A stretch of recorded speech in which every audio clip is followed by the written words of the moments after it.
नमस्कार, स्वागत है आपका। अपना और अपनों का ख्याल रखो और जब टाइम मिले तो वीडियो जरूर देखो। राहुल गांधी की भारत जोड़ो न्याय यात्रा अंतिम दौर में पहुंच गई है। राहुल इस समय महाराष्ट्र में है और इसी दौरान 14 मार्च को राहुल गांधी ने अपने एक्स अकाउंट पर 5 गारंटियां दी थी।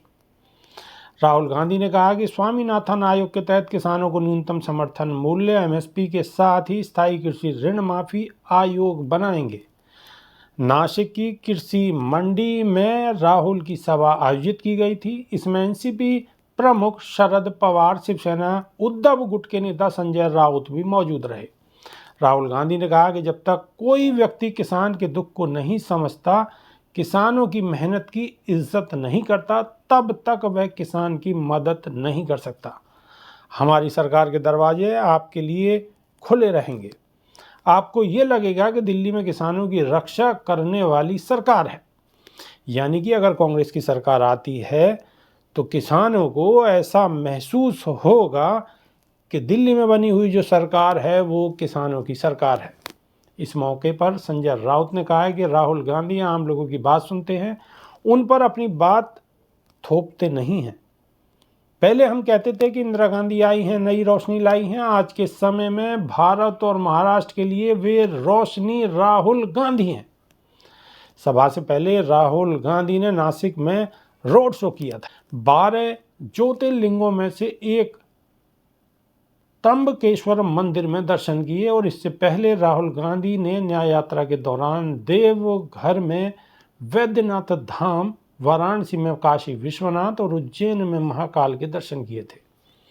भारत जोड़ो न्याय यात्रा 14 जनवरी को मणिपुर से शुरू हुई थी। यात्रा करीब 6700 किलोमीटर लंबा मार्च 15 मार्च को ठाणे में एंट्री किया। ठाणे प्रवास के दौरान राहुल गांधी मराठा योद्धा छत्रपति शिवाजी महाराज और समाज सुधारक बाबा साहब डॉक्टर भीमराव अंबेडकर की प्रतिमा पर श्रद्धांजलि अर्पित की।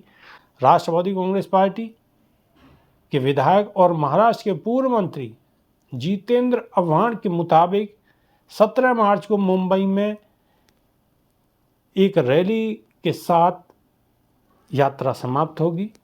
कांग्रेस ने शरद पवार को भी सार्वजनिक बैठक में शामिल होने का निमंत्रण दिया। लोकसभा चुनाव से पहले बुधवार को कांग्रेस ने नारी न्याय गारंटी योजना का वादा किया। कांग्रेस अध्यक्ष मल्लिकार्जुन खड़गे ने सोशल मीडिया पर इसका ऐलान किया। इसके तहत कांग्रेस ने गरीब महिलाओं को हर साल 1 लाख की मदद का वादा किया। साथ ही कहा है कि सरकारी नियुक्तियों में महिलाओं को आधा हक दिया जाएगा। इसके तहत सभी गरीब परिवार की एक महिला को सालाना 1 लाख रुपए की सहायता दी जाएगी। इसके तहत केंद्र सरकार की नई नियुक्तियों में आधा हक महिलाओं को मिलेगा। इस योजना के तहत आंगनबाड़ी, आशा और मिड डे मील वर्कर्स के मासिक वेतन में केंद्र सरकार का योगदान 2 गुना होगा। इसके तहत हर पंचायत में महिलाओं को उनके हक के लिए जागरूक करने और जरूरी मदद के लिए अधिकार मैत्री के रूप में एक पैरा लीगल यानी कि कानूनी सहायक की नियुक्ति की जाएगी। सभी जिला मुख्यालयों में कामकाजी महिलाओं के लिए कम से कम एक हॉस्टल बनाएंगे और पूरे देश में इन हॉस्टल की संख्या दुगनी की जाएगी। राहुल गांधी की भारत जोड़ो न्याय यात्रा अंतिम चरण में महाराष्ट्र के नंदवार पहुंची।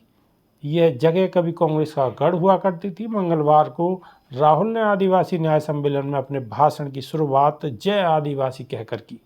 इस दौरान राहुल गांधी ने कहा कि अगर उनकी पार्टी की सरकार बनी तो जाति जनगणना और आर्थिक सर्वे कराएगी, साथ ही वन अधिकार अधिनियम को भी मजबूत करेगी। अभी के लिए सिर्फ इतना है। नमस्कार।